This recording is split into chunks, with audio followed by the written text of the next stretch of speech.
성도 여러분을 축복합니다. 1517년 10월 31일에 마르틴 루터가 독일의 이 비텐베르크 지역에 있는 성당 정문에다가 요즘 말로 표현하자면 대자보를 붙였습니다. 당시에 교회들이 면죄부라는 것을 판매를 했는데 이게 말이 되느냐, 성경적 근거가 있느냐, 여기서 시작을 해가지고 95개조의 이 면죄부 판매에 대한 반박문을 성경을 근거로 해서 조목조목 이제 적시한 것입니다. 그 내용을 대자보 형식을 빌려가지고 성당 정문에다가 붙였는데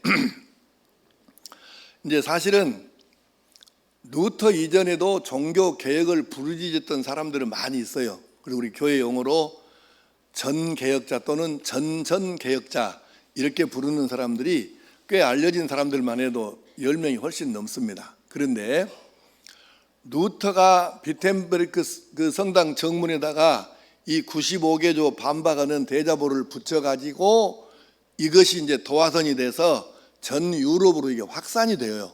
그래서 이제 루터가 종교 개혁의 말하자면 간판격의 사람이 된 것이죠. 그리고 그 후로 칼빈이라고 하는 이제 영어 발음으로는 존 칼빈인데 프랑스 발음으로는 장 깔뱅이라고 합니다. 이분이 장로교를 만드신 분인데 이분이 이제 당시 모든 종교 개혁자들의 주장을 성경과 비교해서 이론적으로 체계화를 시켜요. 그래서 종교 개혁의 완성자는 칼빈이다 이렇게 말을 하기도 합니다. 그렇게 해서 종교 개혁이 이루어져 가지고 그 영향으로 오늘날 우리가 부르는 개혁교회, 장로교회, 감리교회, 루터교회, 침례교회, 오순절교회 등등 이런 교단들이 생겨났어요. 그래서 이런 모든 유럽에 가면 개혁교회라는 교단이 있는데 그 포함해 가지고 모든 종교 개혁 후에 개혁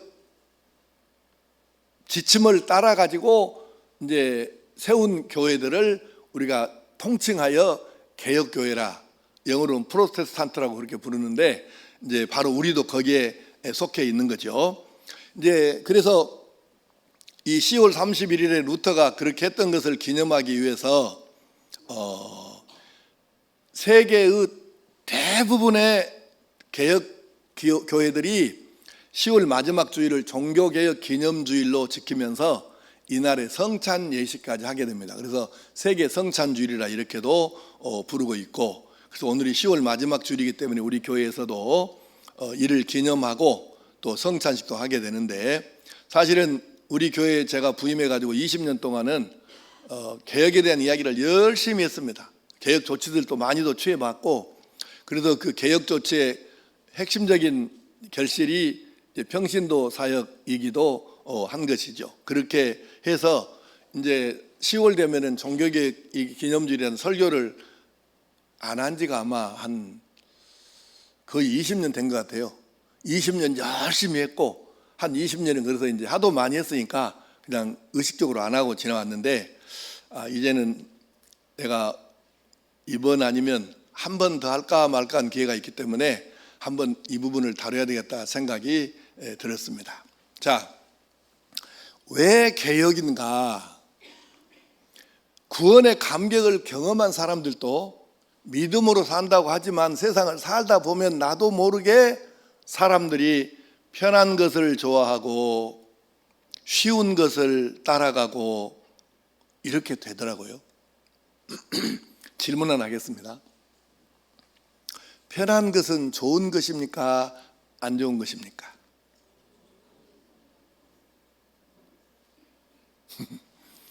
자, 편한 것은 대부분의 사람들이 선호합니다. 그런데 뜻은 좋아요. 하지만 결과는 대개가 안 좋게 나옵니다. 예를 들어서 자전거가 생기고 오토바이가 생기고 이런 다음부터 우리가 살과의 전쟁이 본격화된 것입니다. 엘리베이터 생긴 뒤로는 우리가 웬만하면 엘리베이터를 이용하려고 하잖아요. 근데 의식적으로 엘리베이터 안 타고 걸어서 올라가 다니는 사람들도 있고 열심히 걷는 사람들이 있잖아요. 가능하면 차를 놔두고 어떻게든 좀 한 번 더 걸어보자 이런 사람들 있잖아요. 텔레비전을 비롯해 가지고 심지어는 선풍기, 에어컨 모든 걸 다 리모컨으로 작동을 하는데 예전에 우리 텔레비전 다 손으로 가서 켰다 껐다 했지 않았어요? 지금은 손으로 하는 거 우리나라에서는 안 팔립니다. 아마 파는 데가 없을걸요? 외국에는 지금도 수동으로 텔레비전 스위치를 껐다 켰다 하는 게 지금도 판매가 돼요. 선진국에서도 팝니다. 우리나라에서는 판매 안 됩니다. 왜? 안 편하니까. 텔레비전 스위치라도 손으로 껐다 켰다 해야 이게 한 발이라도 더 걸어가고 하는데 일단 편한 걸 좋아하잖아요. 안 움직이니까 살과 전쟁은 필수적으로 해야 할 수밖에 없는 상황이 되는 거죠. 인스턴트 식품 하루에 한 번도 안 먹고 넘어가는 사람이 혹시 있을까요? 없지는 않겠지만 거의 드물지 않겠습니까? 그런데 인스턴트 식품이 몸에 그게 과연 좋은 것인가요? 편리하기는 참 편리합니다. 근데 몸에 좋습니까 그게? 안 좋은 줄 알면서도 편하니까. 그래서 환경 호르몬을 비롯해 가지고 별의별 희한한 것들이 몸속에 들어와서 우리 몸을 망치는 경우를 우리가 보게 되죠. 사람이 살다 보면 이렇게 몸만이 아니라 신앙생활 하면서도 편한 것을 좋아하고 쉬운 것을 찾아가고 그리고 이 세상 중심으로 살게 돼요. 예수 잘 믿는다고 해도 열심히 살다 보면 나도 모르게 몸이 땅에 살다 보니까 이 땅 중심, 세상 중심으로 사람이 살게 되는 거예요. 뭘 봐서 알 수 있느냐? 입으로는 하나님을 사랑한다고 하고 나를 구원해 주셔서 감사하다고 입으로는 맨날 그렇게 하는데 실제 사는 것은 전혀 그것하고 관계없이 사는 교인들 많습니다. 만약에 우리가 이렇게 한번 생각해 봅시다. 우리 교인들 등록교인 숫자는 꽤 많잖아요. 근데 이 교인들에게 전부 다 못 들으라고 그래가지고 내가 어느 날 설교하면서 여러분 성경이 가르치기를 예수 믿으면 죽어서 영원히 천국 가는 것 말고는 세상에서 다른 복은 아무것도 받을 일이 절대로 없습니다. 이게 사실입니다 하고 내가 여러분에게 설교하고 가르친다고 하면 그러니까 돈도 뭐 돈 버는 것도 관계없고 건강도 관계없고 자식들 잘 되는 것도 관계없고 기도해봐야 아무 시향 없고 일단은 구원받는 거 천국 가는 것 말고는 아무 효과 없다. 그러면 아마 우리 교회는 그런 대로 훈련 좀 됐다고 치는데 그래도 우리 교인들도 아마 아무리 적게 빠져나가도 3분의 1은 그날부터 그 다음 날부터 교회 안 나올 겁니다. 이 말이 틀렸습니까? 잘 생각해 보세요. 그만큼 우리가 땅에서 살다 보니까 이 땅 중심으로 사는데 말로는 예수 믿는다, 뭐 하나님을 사랑한다, 뭐 별의별 얘기하는데 실제 사는 것은 입하고 사는 것은 너무 달라요. 그래서 물질을 따르고 명예를 따르고 권력을 따르고 쾌락을 따르고 등등 이 세상 중심으로 사라져요. 그래서 성도와 교회는 지금 내가 어떻게 살고 있는지, 과연 내가 하나님의 기준에 맞게 살고 있는지를 계속해서 돌아보면서 그렇지 못한 부분에 있어서 원래 상태로 돌려놓고 회복하고 말씀대로 가게 하는 것, 이것이 개혁인데 그것이 우리에게는 목사인 저 자신부터 우리 모두에게 절대적으로 필요하다는 말씀이에요. 그래서 역사를 보면 계속해서 개혁이라는 게 있었어요. 성경에 나타난 맨 최초의 개혁은 창세기 35장에 나오는 야곱의 개혁입니다. 여러분, 야곱 얘기를 조금만 하자면 야곱이 형에게 맞아 죽게 생겼으니까 도망자가 되잖아요. 그래서 외삼촌, 외숙집으로 도망을 가요. 그 젊은 나이에 세상에 도망자가 되어서 괴나리보집 하나 가지고 잘 곳 없으니까 뭐 그 당시에 여관이 어디 있겠어요. 그래서 들판에서 그냥 이 넓적은 돌 하나 골라서 머리에다 베고 그렇게 잠을 자는데 그 신세가 얼마나 처량했겠습니까? 그런데 그때 하나님께서 나타나셔가지고 내가 너에게 복을 주겠다, 내가 너를 사용하겠다 이렇게 약속을 하시니까 야곱이 감격해가지고 이렇게 내가 올 데 갈 데 없는 불쌍한 놈, 이 진짜 말도 안 되는 이놈, 이 나쁜 놈을 하나님이 뭘 보고 하신지는 모르지만 그렇게 해주시니, 만약에 그렇게만 해주신다 그러면 내가 진짜 하나님만 섬기고 내가 성전도 건축하고 10의 1조도 드리고 진짜 내가 하나님 말씀대로 믿음으로 살겠습니다, 이렇게 약속을 해요. 그리고 외숙집으로 도착을 해가지고 20년을 살면서 진짜 하나님이 복을 주신 거예요. 약속을 너무 잘 지키신 거예요. 그래서 그가 이제 고향으로 돌아가기 전까지 아들 11명, 딸 1명에서 12명의 자녀들을 낳아요. 재산이 어마어마하게 불어났습니다. 그리고 드디어 이제 고향으로 옵니다. 형이 기다리고 있어요. 이 새끼 오기만 해봐라. 너는 아들 내 손에 죽는다. 그러고 기다리고 있는데 내일이면 만나는데 잠이 오겠습니까? 그래서 야복강을 건너기 전에 그날 저녁에 하나님 앞에 무릎을 꿇고 매달립니다. 이제 지금 생명이 결정되는 거예요. 내일이면 내가 죽냐 사냐가 결정되는데 얼마나 기가 막힌 상황입니까? 그래서 진짜 빈말이 아니고 그냥 수사적으로 표현하는 말이 아니고 정말로 자기 생명을 걸고 하나님 앞에 기도하는 거예요. 이게 마지막 기회라는 거잖아요. 근데 하나님께서 응답하시는 거예요. 드디어 형을 만납니다. 섯을 버려갖고 자기 집에서 훈련시킨 사병을 데리고 나온 형이 어제까지는 죽이려고 작심을 했는데 눈 녹듯이 그 마음이 녹아져가지고 내 동생아 이러고 깨닫는 거예요. 그래서 야곱이 살았어요. 머리털가 난상하고 살았습니다. 그래서 고향으로 돌아와가지고 사는데 이제는 20년의 도망자에다가 그 도피 생활을 끝내고 고향에서 얼마나 편합니까? 걱정할 것이 뭐 있습니까? 평생 먹고 살아도 남아 재산이. 그렇게 부자에다가 이제 고향에서 아들 하나 더 낳아갖고 아들 둘 딸 하나에다 이렇게 사는데 문제가 생긴 거예요. 자기 나름대로는 구원의 감격을 가지고 그렇게 살았는데, 잘 믿는 것으로 보고 살았는데 어느 날 보니까 아니에요. 너무 편하게 살았잖아요. 지금 고향에서 잘 나갔죠. 그런데 야곱이 모르는 사이에 아들들, 며느리들, 손주들이 주변에서 이방 나라에 섬기는 우상을 섬겨가지고 우상 모양을 한 귀걸이를 걸고 우상 섬길 때 입는 옷을 같이 따라서 입고, 요즘 우리 아이들 멋인지도 모르고 그 할로윈 데이에 귀신 분장하고 하듯이 그렇게 이 옷을 우상 숨겨놓은 옷을 입고 이렇게 하는 거예요. 하나님께서 어느 날 다 나타나셔가지고 말씀을 하시는 거예요. 야곱에게. 이놈아, 야곱아, 네가 지금 이렇게 살 때냐 이놈아.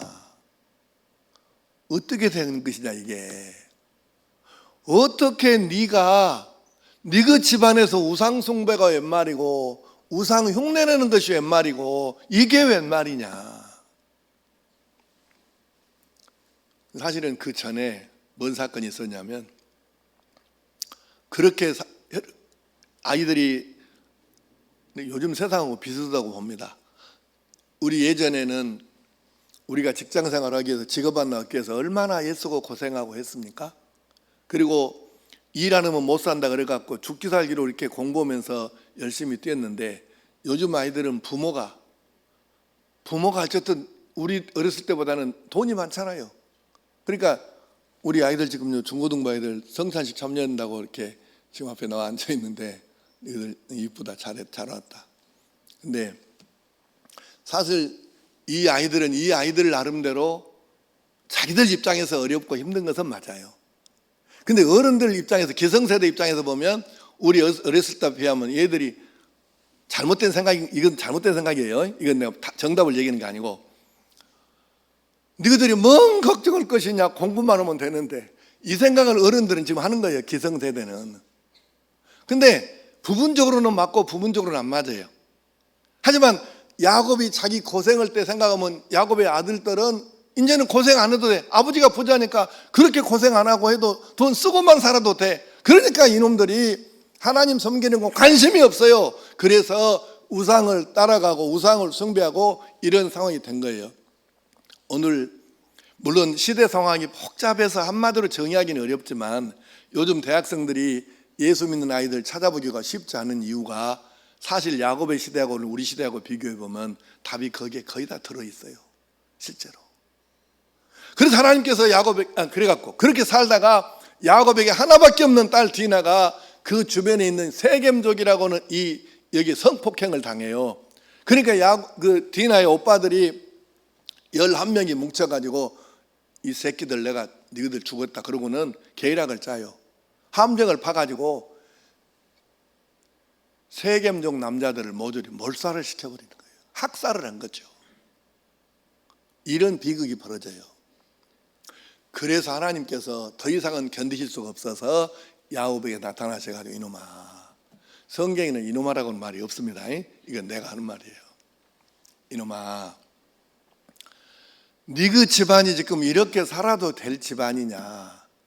네가 지난날 도망자로 가서 베델에서부터 해가지고 애숙집에 가가지고 고생하고 했던 그 상황을 한번 생각해 봐라. 네가 누구 은혜로 지금의 네가 있었는데 네 그 집안에 우상이 웬 말이냐 이놈아.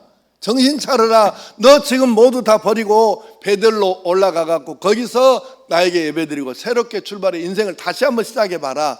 이러신 거예요. 그래서 야곱이 모든 식구들을 모아갖고 다 가져온나.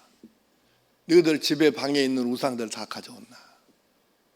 귀걸이가 웬 말이냐. 우상 숭배할 때 입는 옷이 웬 말이냐. 다 가져온나. 다 벗어라. 그래서 이걸 모두 모아가지고 불에 태우고 나머지를 땅에다 묻고 그리고 베델로 가요. 그리고 베델로 가서 거기서 하나님 앞에 예배를 드리면서 통렬하게 회개를 합니다. 나도 모르는 사이에 편한 것이 좋은 것이 아니구나. 먹고 사는 것은 문제가 없는데 이렇게 우상을 숭배하고 살만하니까 어이없는 짓을 계속해서 저질렀구나. 이걸 생각하고 가족들하고 함께 하나님 앞에 회개하면서 이제 다시 새롭게 출발을 약속하고 그렇게 출발하는 거예요. 그것이 바로 창세기 35장에 나오는 야곱의 개역 이야기입니다. 그 후로도 성경에 보면 역대하 34장에는 요시야 왕의 나라 개역 이야기가, 역대하 19장에 보면 여호사밧 왕이 또 유대 나라 개역하고, 느헤미야 13장에 보면 느헤미야가 또 개역을 이루고, 그 후로도 수많은 개역이 기록이 되어 있습니다. 그리고 16세기에는 서두에 말씀했던 루터와 칼빈이 일어나서 이렇게 개혁을 일으켰는데, 이들이 이 루터와 칼빈은 당시 교회가 많이 잘못됐는데 그 잘못된 교회에서 세 가지를 루터가 먼저 주장을 했어요. 첫째는 오늘날 면죄부를 시작해가지고 잘못된 이유가 뭐냐? 성경에서 떠났기 때문이다. 우리는 성경으로 돌아가야 된다. 그래서 모든 개혁의 가장 밑바닥에 있는 게 1번이 뭐냐면 성경대로입니다. 하나님의 말씀대로. 그래서 이것을 그 사람들은 오직 성경 이렇게 불렀어요. 그래서 루터가 첫 번째 오직 성경, 두 번째 우리의 구원은 은혜로 받는 것이지 11조 많이 하고 무슨 봉사 많이 하고 섬김 많이 하고 선행 구제 착한 일 많이 한다고 이게 구원받는 게 아니다. 이건 절대적으로 하나님의 은혜 선물이다. 구원은 하나님의 은혜로 받는 것이다. 세 번째, 우리가 하나님 앞에 드릴 게 뭐냐? 그 믿음밖에 없다. 우리가 별짓을 한다고. 생각해 보세요. 하나님은 없는 것이 없는 분인데 우리가 하나님 앞에 헌금을 가령 1억이나 100억이나 1000억이나 뭐 천조나 이렇게 헌금을 드린다고 합시다. 하나님이 그 돈 받으시고 흡족하시겠습니까? 아무 상관없어요. 그러니까 바로 우리가 잘 기억을 해야 됩니다. 하나님께서 우리에게 요구하시는 것은 믿음입니다. 믿음 하나예요. 그래서 오직 믿음이에요. 루터는 이 세 가지를 주장을 했어요. 그런데 종교개혁의 모든 이론을 통합했던 칼빈 선생은 뭐라고 그랬냐면은 여기에다가 두 가지를 더 보태야 된다.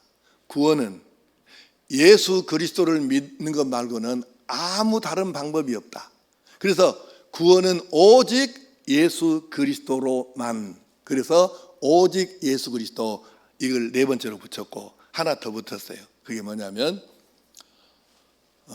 오직 하나님의 영광을 위하여 우리는 산다. 그리스도인은 성도는 하나님의 영광을 위해서 사는 존재다. 그래서 다섯 번째가 오직 하나님의 영광입니다. 그래서 오직 성경, 오직 은혜, 오직 믿음, 오직 예수 그리스도로만, 오직 하나님의 영광을 위하여, 이 다섯 가지를 내걸었는데 이것을 종교 개혁의 5가지 기치란 말은 깃발이라는 뜻이에요. 5가지 기치라고 하고 이제 이것이 다 공통적으로 인정을 받은 거예요. 그래서 종교 개혁의 5가지 가치는 방금 말씀드렸던 바로 이것입니다. 그러면 개혁이 뭘까? 사전에는 이렇게 나와 있어요. 제도나 기구 따위를 새롭게 뜯어 고치는 것이다. 그것이 개혁이다. 제도나 기구 등을 뜯어서 고치는 거예요. 이걸 개혁이라고 하는데, 그럼 기독교에서 말하는 개혁은 어떤 의미가 있을까? 성경의 중심 가르침에서 벗어나고 어긋난 점이 발견되면 그것을 뜯어 고쳐서 성경의 원리와 가르침에 맞게 바꾸는 것입니다. 그것을 교회 안에서 기독교의 개혁이라고 이야기하는 것입니다. 그래서 성경의 개혁을 살펴가지고 개혁의 원리를 이해하고 우리가 적용을 잘 해야 되는데, 실은 오늘 성경적인 그 요시야 왕의, 여호사밧 왕의, 느헤미야의 이런 이야기들을 쭉 좀 말씀을 드리려고 했는데 시간이 지금 짧아서 설명할 시간이 안 되니까 이건 그냥 넘어가고요. 핵심은 뭐냐면, 성경이 가르치는 개혁의 핵심은 하나님의 말씀을 떠나서 어긋진 길로 나아가는 것을 고치는 거예요. 하나님의 말씀의 원리로 돌아오는 것입니다. 그것이 개혁의 원리예요. 가령 1517년에 루터가 면죄부를 반박하는 95개조의 반박문을 그 대자보를 붙였는데, 여러분 잘 들어보세요. 요즘 여러분들에게 내가 설교를 아무리 해도 그렇게 해봐도 여러분들은 그래도 이성이 작동을 해. 우리에게는 지성도 있고 이성도 있고 감성도 있는데 감성도 풍부해야 합니다. 그런데 이성과 지성이 마비되면, 감성만 살아있으면 이단으로 빠질 확률이 매우 높아요. 그래서 이단에 빠진 사람들을 보면 이성과 지성이 작동을 안 하는 거예요. 자, 면죄부 얘기합시다.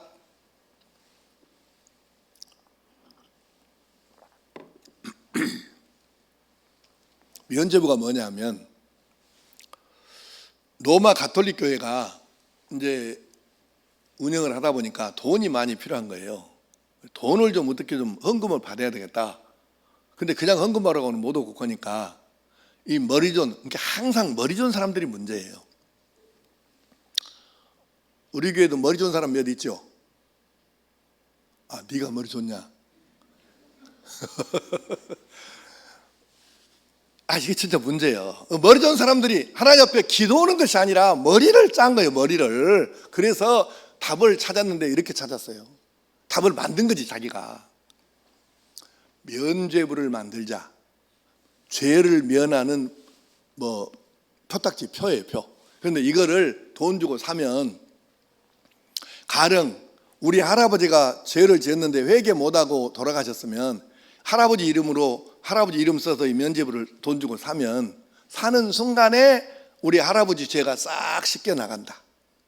그 다음에 우리 오대조 할머니가 예수 안 믿고 돌아가셨는데 내가 면죄부를 할머니 이름으로 딱 이렇게 사면 비싸요, 면죄부가. 그래서 면죄부 가령 요즘 돈으로 하면 한 1,000만 원 1억 그런다고 하면, 그러면 1,000만 원이나 1억 주고 우리 할머니 이름으로, 오대조 할머니 이름으로 산다. 그러면 딱 사는 순간에, 돈을 주고 사는 순간에 우리 할머니가 연옥에서 영원히 천국으로 들어간다. 이렇게 말하면서 모두 조상들을 위해서, 아버지, 어머니, 할아버지, 할머니 조상들을 위해서 면죄부를 삽시다. 이렇게 해서 면죄부를 판 거예요. 자, 내가 만약에 우리 교회에서 다음 주일이나 설교할 때 면죄부를 내가 할인해 갖고 여러분에게 1,000만 원에 팔겠습니다. 이것만 사면 사는 순간에 여러분 조상들 이름으로 살 때마다 그 조상이 천국으로 영원히 옮겨갑니다. 그렇게 말하면 살 사람 손 한번 들어보세요. 나는 아무것도 안 되겠네. 손든 사람이 하나도 없네. 여러분이 손을 안 드는 이유는 이성과 지성이 작동을 하기 때문이에요. 아무리 누가 그렇게 가르치고 설교를 해도 성경에서 어긋난 것은 답이 아니다. 이성이 작동하면 이렇게 판단이 된다 그 말이에요.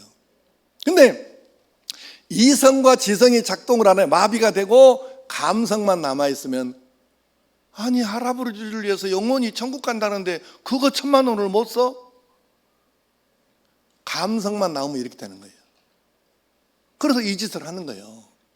그러니까 어떤 사람이 이렇게 말했어요. 그 설명을 하면서, 면죄부를 사야 된다고 가르치는 이 도적놈이나 그 도적놈 말을 듣고 따라서 그걸 사는 X나 그놈이 그놈이다, 그렇게 설명을 한 사람도 있어요. 그래서 우리가 잘 생각해야 합니다. 개혁은 뭐냐?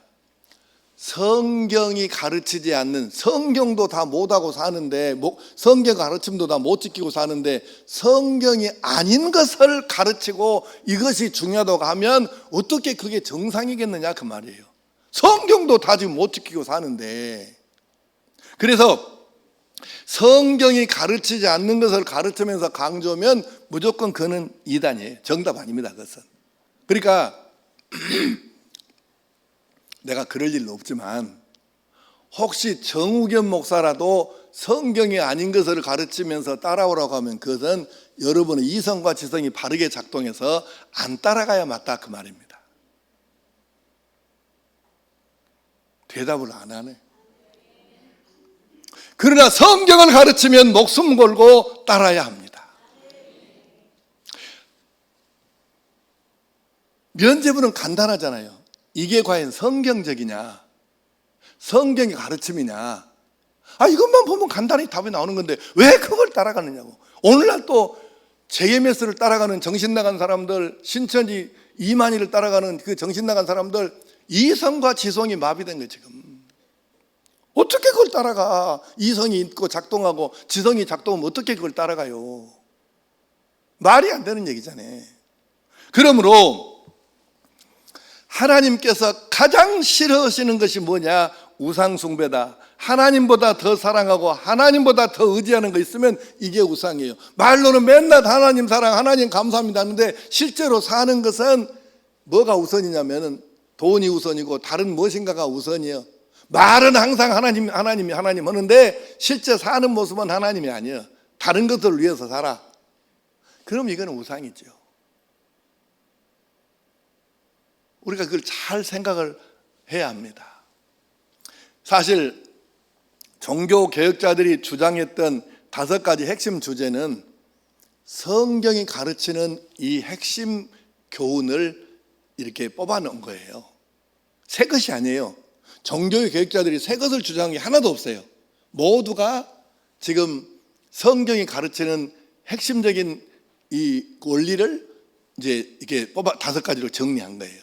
그래서 개혁은 하나님의 말씀에서 벗어나 하나님보다 더 사랑하고 의지하는 무엇인가가 있으면 그것을 뜯어 고치는 것이 신앙의 개혁입니다. 그럼 오늘 우리는 어떨까?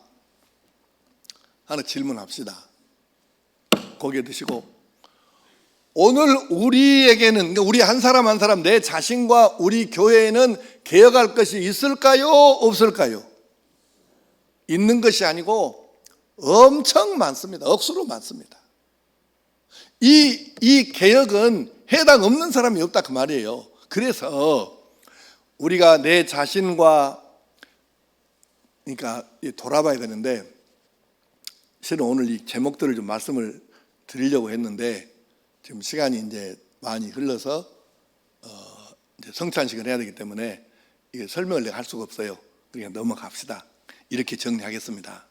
우리는 우리 한 사람이 내 자신과 내 가정과 우리 교회와 이 나라와 민족이 하나님보다 더 사랑하고 하나님보다 더 의지하고 하나님보다 더 애지중지하는 것이 있다면 그것을 과감하게 뜯어 고쳐서 하나님 중심, 하나님의 말씀 중심으로 돌아가야, 그래야 우리가, 이걸 개혁이라고 하는데, 그래야 우리가 하나님께 온전히 은혜를 입고 억지로 사는 것이 아니라 물 흐르듯이 자연스럽게 은혜로 사는 삶을 살게 될 줄로 믿습니다.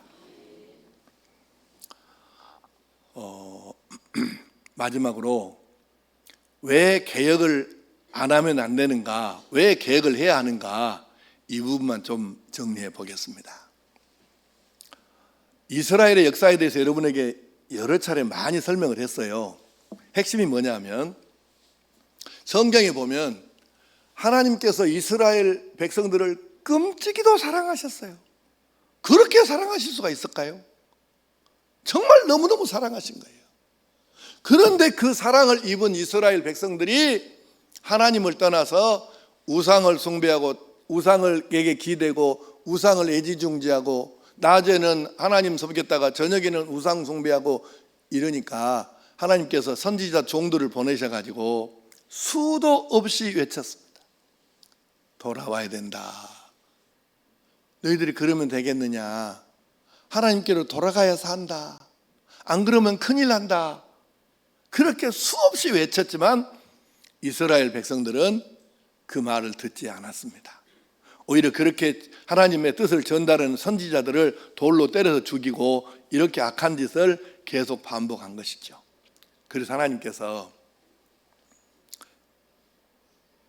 이스라엘 민족을, 그렇게 사랑하셨던 이스라엘 나라를 바벨론과 아수르, 여러분이 세계사에서 배운 명칭도를 하자면 아시리아와 바빌로니아, 이 두 나라를 통해 가지고 북왕국 이스라엘을 멸망시키고 남왕국 유다를 멸망시키고 유다 사람들이 포로로 잡혀가서 70년 만에 다시 돌아오게 하시고, 그래서 북왕국을 이루었던 10지파는 지금 흔적조차 없어요. 기록으로만 남아있지 지금 10지파는 없어져 버린 거예요. 그렇게 끔찍하게 사랑하셨는데 그렇게 권해도 그렇게 경고해도 듣지 않으니까 결국 이렇게 이 지구상에서 10지파가 사라져 버렸다니까요. 그래서 개혁이 필요한 거예요. 왜? 우리가 개혁하고 회개해서 하나님께 돌아가야 하나님과의 관계가 원만해서 하나님 주시는 은혜로 우리가 하루하루를 살지, 우리가 이 은혜가 끝나버리면 우리는 뭔 죄로 살겠어요? 우리도 악하게 세상 사람들처럼, 하나님 없는 사람들처럼 악하게 살다가 죽을 수밖에 없잖아요. 성경 한 구절만 읽겠습니다. 이사야 59장 1절 2절을 쉬운 말 성경 번역으로 보겠는데요. 자, 한번 읽겠습니다. 자막 보시고 시작.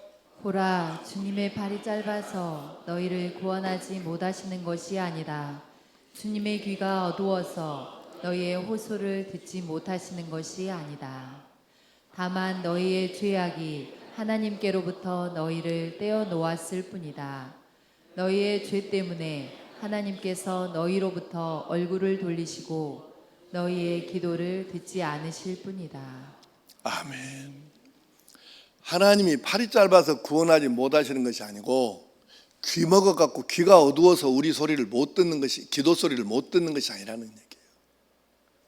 우리가 지은 죄가 하나님과 우리 사이를 가로막아 가지고, 죄가 하나님과 우리 사이를 지금 차단시킨 거예요. 가로막은 거예요. 그래서 우리가 기도해 봐도 하나님께 차단돼 갖고 이 소리가 외면하시니까 들어주실 일이 없지요. 질문 하나 하겠습니다. 우리 기도가 응답되어야 하겠습니까? 안 되어야 하겠습니까? 응답돼야지요. 근데 죄가 가로막고 있으면 안 된다는 거예요. 왜 개혁이 필요하냐? 왜 회개와 개혁이 필요하냐? 이걸 개혁을 해야 하나님과 우리 사이에 막힌 이 가로막은 이 장막을 없애야 하나님과 내가 완전히 소통하고 기도하는 쪽쪽 바로바로 응답받고 이럴 수 있으니, 그래도 개혁을 안 하면 되겠냐 말이죠.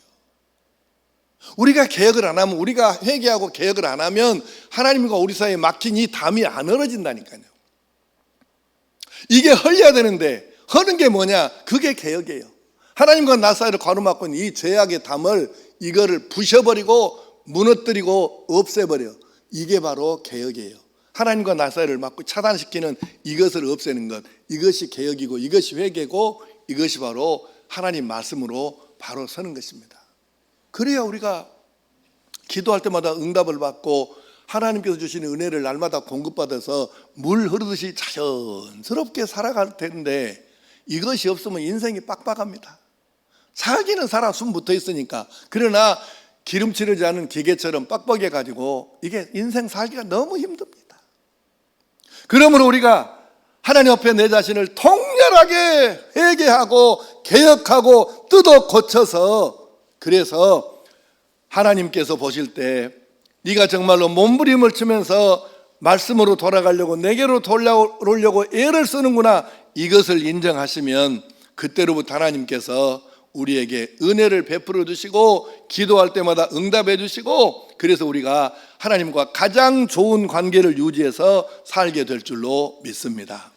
종교 개혁자들이 주장했던 5가지, 오직 성경, 오직 은혜, 오직 믿음, 오직 예수 그리스도, 오직 하나님께 영광, 이 5가지에서 우리가 벗어난 것이 있다면 개인도 가정도 교회도 깊이 깊이 돌아보면서 5가지에서 벗어난 것을 하나씩 다 찾아내 가지고 이것을 뜯어 고치고 회개하고 개혁해서 지속적으로 평생을 하나님 주시는 은혜로 억지로 막 뻑뻑하게 사는 것이 아니라 물 흐르듯이 하나님께서 주신 은혜대로 그렇게 행복하게 사는 하나님의 사람과 하나님의 가정, 하나님의 교회가 될 수 있기를 간절히 축복합니다.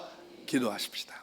아버지 하나님, 야곱이 구원의 감격을 가지고 행복하게 사는 것 같았는데 너무 편하게 살다 보니 그 집안에 우상이 들어왔고 하면 안 될 일들이 들어와 가지고 그 가정이 말도 안 되는 어려움을 당하고 폭풍을 겪었습니다. 그래서 베델로 올라가서 회개하고 다 하나님 싫어하신 것 버리고 뜯어고쳐 불태우고 땅에 묻어버리고, 그래서 개혁함으로 말미암아 새롭게 출발했습니다. 그리고 종교개혁자들을 비롯해서 우리 많은 신앙의 조상들도 그렇게 살았습니다. 오늘 우리들도 나와 내 가족들과 내 교회를 돌아보면서 이 5가지 원리에 어긋난 것이 무엇인가 하나씩 하나씩 찾아내어서 과감하게 뜯어 고치고 개혁해 가지고 다시금 하나님께 은혜를 입어서 물 흐르듯이 주신 은혜로 자연스럽게 행복하게 사는 하나님의 자녀들 되게 하여 주시옵소서. 주 예수님의 이름으로 기도하옵나이다. 아멘.